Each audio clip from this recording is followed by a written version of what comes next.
ko'ringlar. Har juma yomg'ir duosiga chiqasizlar, ammo duolaringiz qabul bo'lmayapti. Sababini tushunmayapsizlar. Duolaring qabuli uchun sizlar kabi hissiz to'da emas, qalblari nurga to'la insonlar. Siz va siz kabilar aybni o'zingizdan emas, boshqalardan qilasiz. Haq taoloni yordamga chaqirasizlar, ammo unga itoat qilmaysizlar.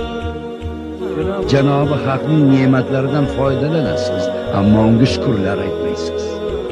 Jannat ibodat qiladiganlar uchun ekanligini bilasiz, ammo hozirlik ko'rmaysiz. Ajdodlaringizga nima bo'lganini bilasizlar-ku, ammo ibrat olmaysiz. Bularning barchasiga javoban boshlaringizga tosh yog'maganiga shukr qiling. Duolaringizning mustajob bo'lmasligiga shuning o'zi